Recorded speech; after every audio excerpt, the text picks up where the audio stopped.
Good morning one and all. Welcome to Arjun's online academy. గత క్లాస్లో మనము షెడ్యూల్కి సంబంధించిన అంశాలను చర్చించుకోవడం జరిగింది.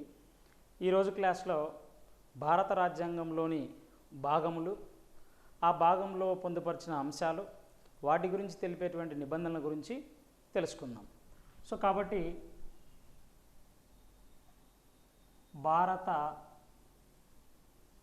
రాజ్యాంగం యొక్క లేదా రాజ్యాంగము భాగములు, అందులో ఉన్నటువంటి అంశాలు, అలాగే ఆ అంశాల గురించి తెలిపేటువంటి అధికరణలు.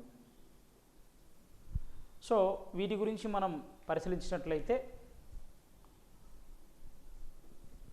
సో ఇక్కడ మరి ముందుగా మనం గమనించినట్లయితే కనుక, సో భాగము, అలాగే అంశము, అలాగే అధికరణలు. సో వీటికి అర్థాలు తెలుసుకున్న తర్వాత మనము కాన్సెప్ట్లోకి వెళ్దాం. సో ముందుగా భాగము అనేటువంటి పదానికి అర్థం తెలుసుకోవడానికంటే ముందుగా మనము ఈ పదానికి అర్థం తెలుసుకుందాం. అధికరణలు.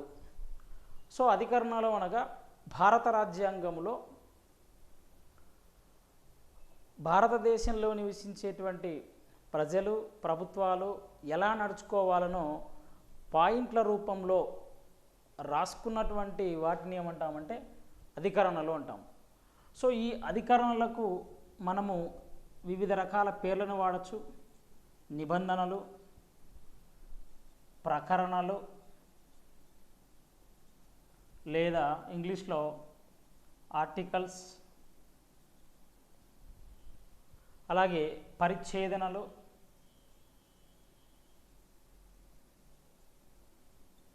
సో ఇలా వివిధ రకాల పేర్లతో పిలవచ్చు. అయితే ఒకటే గుర్తుపెట్టుకోండి, మనము ఏదైనా రూల్స్ అండ్ రెగ్యులేషన్స్ రాసుకున్నప్పుడు సో 1వ రూల్, 2వ రూల్, 3వ రూల్, 4వ రూల్ అని ఏ విధంగా అయితే రాసుకుంటామో, రాజ్యాంగంలో కూడా మరి 1వ నిబంధన, 2వ నిబంధన అంటే పాయింట్స్ వైజ్గా రాసుకున్న వాటికి మనం ఇచ్చుకునేటువంటి నెంబర్ను ఇక్కడ ఏమంటున్నామంటే అధికరణలు లేదా నిబంధనలు లేదా ప్రకరణలు లేదా ఆర్టికల్స్ లేదా వాటిని పరిచ్ఛేదనలు పిలవడం జరుగుతుంది. మరి ఈ ప్రకరణలు లేదా అధికరణలు అనేటువంటి విషయం దగ్గర మనం గమనించాల్సిన అంశం ఏంటంటే, ప్రారంభంలో ఎన్ని ప్రకరణలు ఉన్నాయి. సో ప్రారంభం అంటే 1950 సంవత్సరంలో, అనగా రాజ్యాంగం అమల్లోకి వచ్చినటువంటి సంవత్సరం.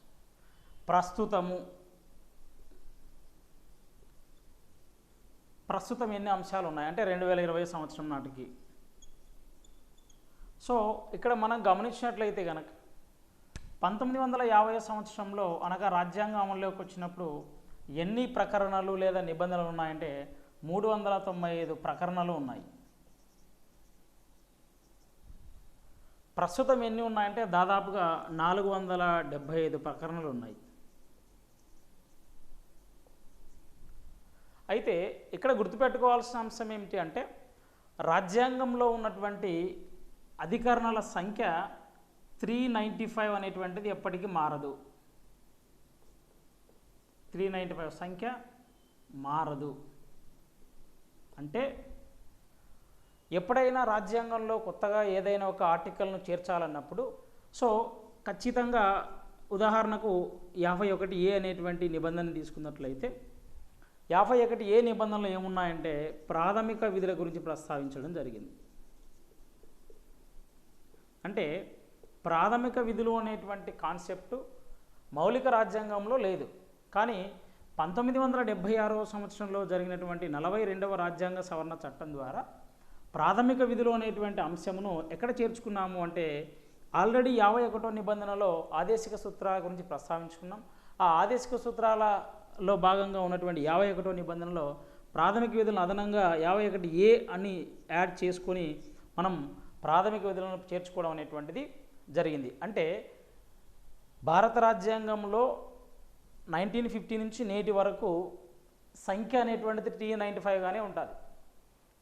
అంటే దీని అర్థం ఏంటంటే numbered articles, numbered articles. So ఎప్పుడైనా ఎగ్జామ్లో భారత రాజ్యాంగంలోని నెంబర్డ్ ఆర్టికల్స్ ఎంత అంటే కనుక మనము ఖచ్చితంగా 395 అని చెప్పాలి.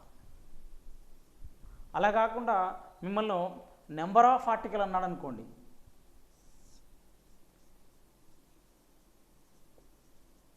నెంబర్ ఆఫ్ ఆర్టికల్స్, సో అప్పుడు మీరేం చేయొచ్చు, సో ఇక్కడ ఉన్నటువంటి 475 ఆర్టికల్గా చెప్పవచ్చు.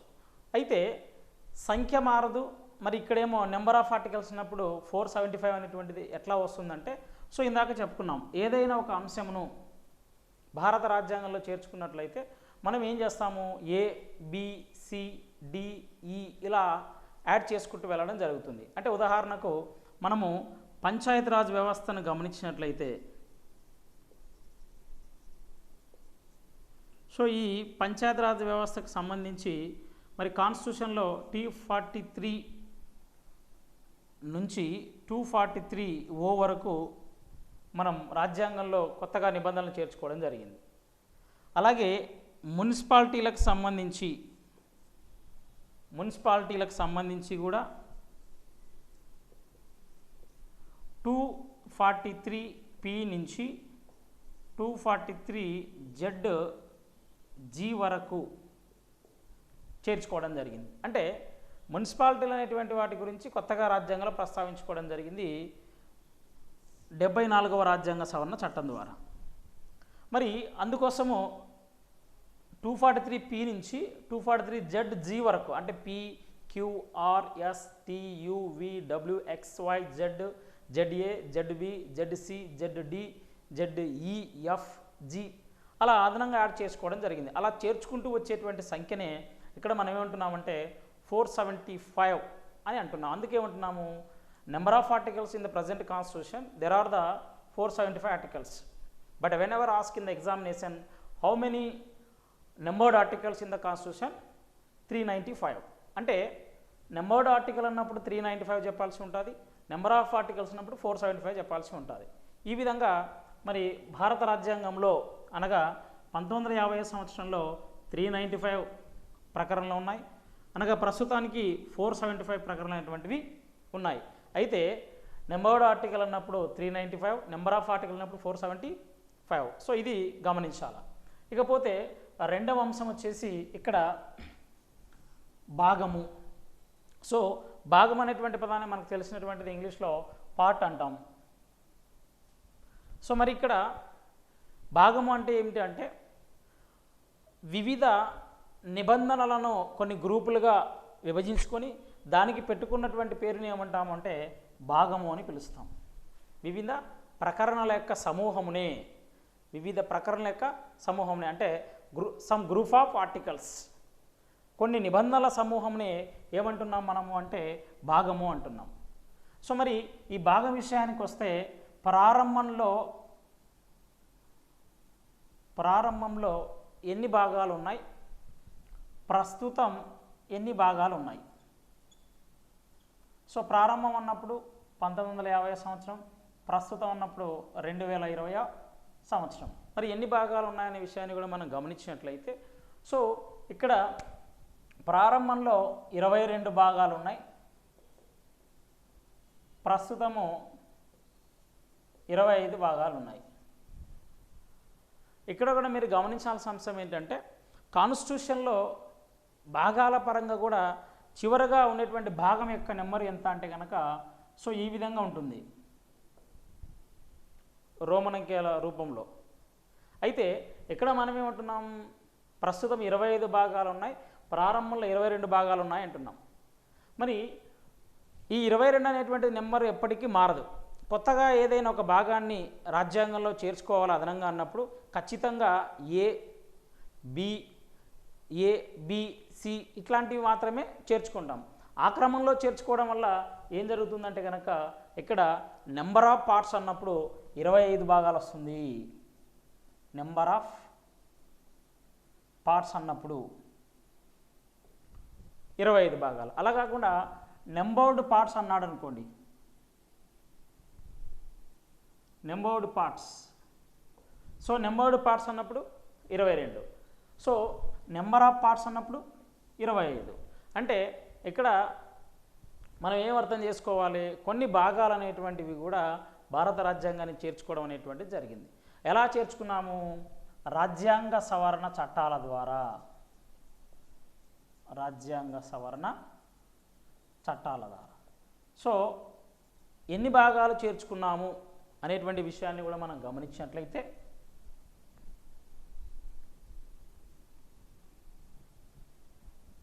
ఎన్ని భాగాలు చేర్చుకున్న విషయం గమనించినట్లయితే సో చేర్చిన భాగాలు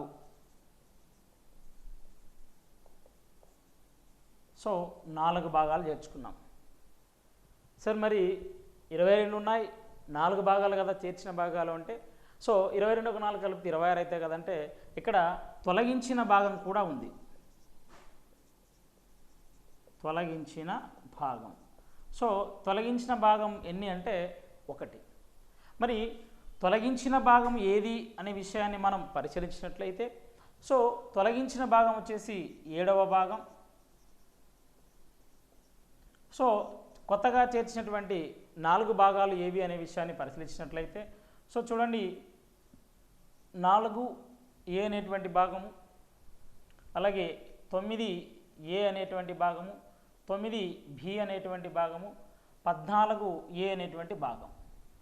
ఈ 4 భాగాలను మరి కొత్తగా భారత రాజ్యాంగంలో చేర్చడం జరిగింది. అయితే ఇక్కడ గమనించండి, కొత్తగా భాగాలు చేర్చామంటున్నాం కానీ బట్ నెంబరు 22 దాటి ఇవ్వలేదు. కొత్తగా చేర్చిన భాగాలకు చూడండి A అంటే ఇక్కడ అందుకే మొదట మనం ఏమన్నాము, numbered parts of in the Indian constitution there are the 22 parts. Number of parts in the Indian constitution there is no number of 25. So కాబట్టి నెంబర్ ఆఫ్ పార్ట్స్ అన్నప్పుడు 25, నెంబర్డ్ పార్ట్స్ అన్నప్పుడు 22. సో ఇక్కడ మనము కొత్తగా చేర్చుకున్నటువంటి భాగాలు ఎన్ని అంటున్నామంటే 4 భాగాలు అంటున్నాం. సో తొలగించిన భాగం ఏదంటే 7వ భాగం. సో ఎప్పుడు తొలగించుకున్నాం ఈ భాగాన్ని అంటే 1956వ సంవత్సరంలో జరిగినటువంటి 7వ రాజ్యాంగ సవరణ చట్టం ద్వారా మరి ఈ యొక్క 7వ భాగాన్ని తొలగించుకోవడం జరిగింది. అయితే ఆ 7వ భాగంలో ఉన్న అంశాలను తొలగించుకుంటాం కానీ సో ఆ నెంబర్ అయితే అలాగే కొనసాగుతుంది. అలాగే కొత్తగా ఏదైనా ఒక భాగాన్ని యాడ్ చేయాలన్నప్పుడు ఖచ్చితంగా A లేదా B అనేటువంటిది మాత్రమే పొందుపరుచుకుంటాం కానీ 23, 24 అనే నెంబర్ అయితే మనం ఇవ్వడం జరగదు. సో ఈ క్రమంలో 4 భాగాలు అనేటువంటివి మరి రాజ్యాంగంలో చేర్చుకోవడం జరిగింది. సో ఆ 4 భాగాలు ఎప్పుడు ఏ రాజ్యాంగ సవరణ చట్టాల ద్వారా చేర్చుకున్నామనే విషయాన్ని మనం గమనించినట్లయితే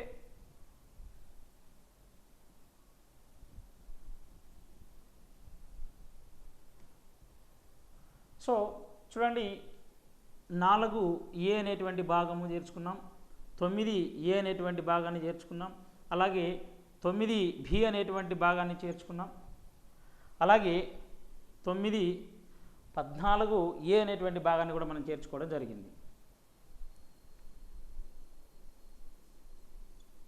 సో మరి వాటి యొక్క రాజ్యాంగ సవరణ చట్టాలు కనుక మనం గమనించినట్లయితే సో 4A అనేటువంటి భాగము 1976లో జరిగినటువంటి 42వ రాజ్యాంగ సవరణ చట్టం, అలాగే 14A అనేటువంటిది కూడా 1976లో జరిగినటువంటి 42వ రాజ్యాంగ సవరణ చట్టం ద్వారా. ఇక 9A అనేటువంటిది ఎప్పుడు చేర్చుకున్నాము అనే విషయాన్ని గమనించినట్లయితే 74వ రాజ్యాంగ సవరణ చట్టం అంటే 1992లో జరిగినటువంటి 74వ రాజ్యాంగ సవరణ చట్టం. ఇక అలాగే 9B అనేటువంటి భాగాన్ని 2011లో జరిగినటువంటి 97వ రాజ్యాంగ సవరణ చట్టం ద్వారా ఇలా 4 భాగాలను కొత్తగా చేర్చుకోవడం జరిగింది. అయితే 7వ భాగాన్ని తొలగించుకోవడం జరిగింది. ఇలా మరి ఈరోజు భారత రాజ్యాంగంలోని నెంబర్డ్ పార్ట్స్ అంటే 22, నెంబర్ ఆఫ్ పార్ట్స్ అంటే 25. సో ఇకపోతే మనము తెలుసుకోవాల్సిన అంశం వచ్చేసి అంశము అంటే ఒక్కొక్క భాగంలో ఏ అంశం గురించి వివరించినారు అనగా ఉదాహరణకు కేంద్ర ప్రభుత్వం, రాష్ట్ర ప్రభుత్వము, అలాగే స్థానిక సంస్థలు అనగా పంచాయతీరాజ్ వ్యవస్థ, మున్సిపాలిటీలు, పౌరసత్వము, ప్రాథమిక హక్కులు, ఆదేశిక సూత్రాలు, ఇవన్నీ ఏమిటంటే కనుక వివిధ భాగాలలో పొందుపరిచినటువంటి అంశాలు. అనగా అంశము అనగా ఒక్కొక్క అంశం అంటే ఏవైతే రాజ్యాంగంలో ఉదాహరణకు పౌరసత్వం, సో ఎన్నికలు, అలాగే కేంద్ర ప్రభుత్వం, రాష్ట్ర ప్రభుత్వం, సో అలాగే వాణిజ్యము, సో ఇలా ఒక్కొక్క అంశం గురించి మనం పొందుపరచుకోవడం జరిగింది భారత రాజ్యాంగంలో. ఆ ఒక్కొక్క అంశము ఒక భాగంలో రాసుకున్నాం. ఆ భాగంలో ఆ ఒక్కొక్క అంశంకు సంబంధించినటువంటి అధికారులను కూడా పొందుపరచడం జరిగింది. మరి వాటికి సంబంధించిన పూర్తి వివరాలు మనం తెలుసుకుందాం.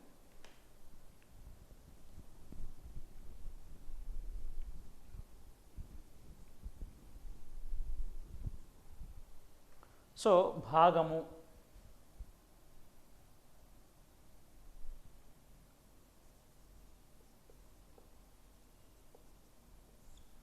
సో అంశం, అలాగే నిబంధనలు లేదా ప్రకరణలు.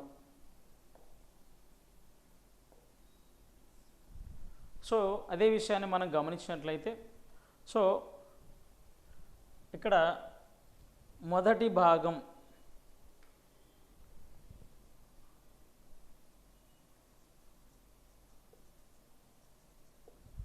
సో మొదటి భాగంలో ఉన్నటువంటి అంశం ఏమిటంటే భారత భూభాగము.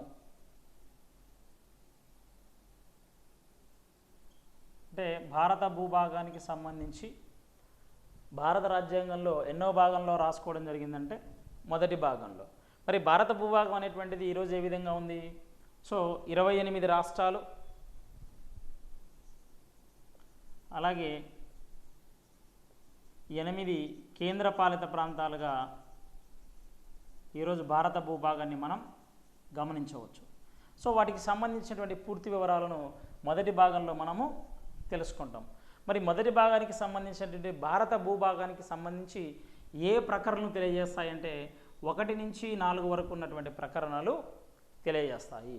ఇక రెండవ భాగంలో ఏ అంశం ఉంది అనే విషయాన్ని మనం గమనించినట్లయితే, సో రెండవ భాగంలో ఏ అంశం గురించి ప్రస్తావించడం జరిగింది అంటే, సో పౌరసత్వం.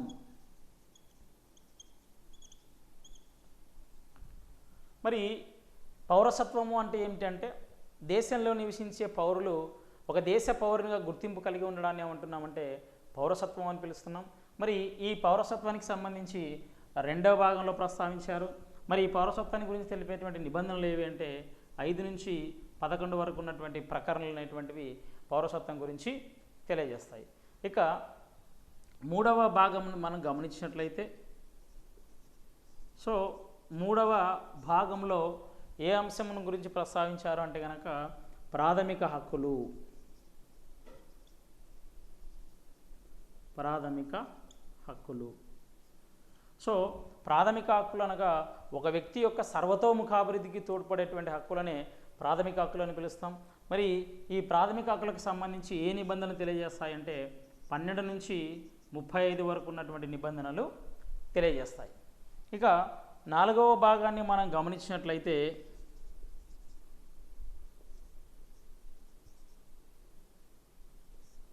సో 4వ భాగంలో ఏ అంశాల గురించి ప్రస్తావించారు అంటే ఆదేశిక సూత్రాలు. ఆదేశిక సూత్రాలు. సో ఆదేశిక సూత్రాలు అనగా భారత రాజ్యాంగం కేంద్ర రాష్ట్ర ప్రభుత్వాలకు దేశ సంక్షేమం దృష్ట్యా ఇచ్చేటువంటి ఆదేశాలనే ఆదేశిక సూత్రాలుగా చెప్పవచ్చు. మరి వీటి గురించి ఏ నిబంధనలు తెలియజేస్తాయంటే, సో 36 నుంచి 51 వరకు ఉన్నటువంటి నిబంధనలు అనేటువంటివి మరి ఆదేశిక సూత్రాల గురించి అనగా 4వ భాగం గురించి తెలియజేస్తాయి. ఇక అలాగే మనము 4లో ఏ అనేటువంటి అంశాన్ని గమనించినట్లయితే 4A. సో 4A అనేటువంటి అంశంలో దేని గురించి ప్రస్తావించాలని జరిగిందంటే ప్రాథమిక విధులు.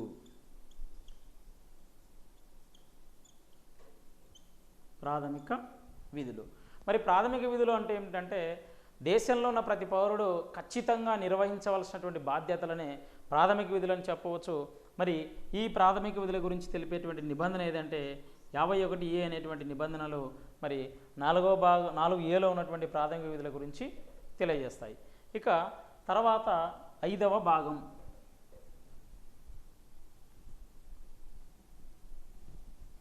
సో 5వ భాగం గురించి తీసుకున్నట్లయితే భారత రాజ్యాంగంలోని అతిపెద్ద భాగం 5వ భాగం.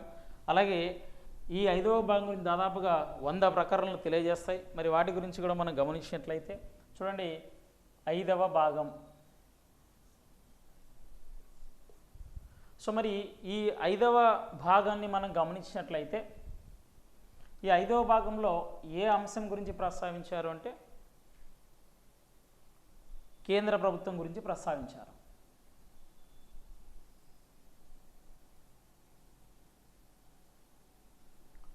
మరి కేంద్ర ప్రభుత్వం గురించి ఏని ప్రకరణలు తెలియజేస్తాయి అంటే 52 నుంచి 151 వరకు ఉన్నటువంటి ప్రకరణలు తెలియజేస్తాయి. ఇక ఈ 5వ భాగాన్ని తిరిగి 5 అధ్యాయాలుగా వర్గీకరించడం అనేటువంటిది జరిగింది. 5 అధ్యాయాలుగా వర్గీకరించారు. సో ఇందులో 1వ అధ్యాయం,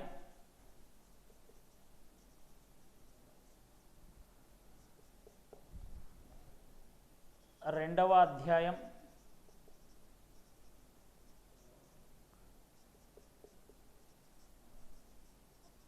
3వ అధ్యాయం, అలాగే 4వ అధ్యాయం, 5వ అధ్యాయం.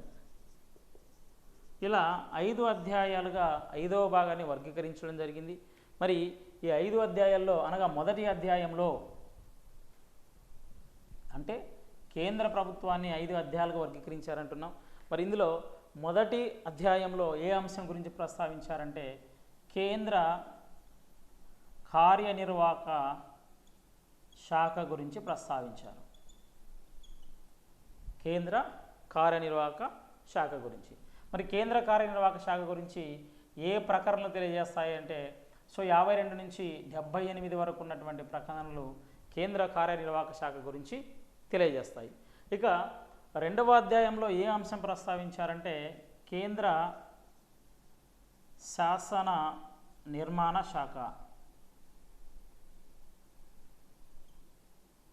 సో ఈ కేంద్ర శాసన నిర్మాణ శాఖ గురించి ఏ నిబంధనలు తెలియజేస్తాయంటే 79 నుంచి 122 వరకు ఉన్నటువంటి నిబంధనలు కేంద్ర శాసన నిర్మాణ శాఖ గురించి తెలియజేస్తాయి. ఇక 3వ అధ్యాయం విషయానికి వస్తే రాష్ట్రపతి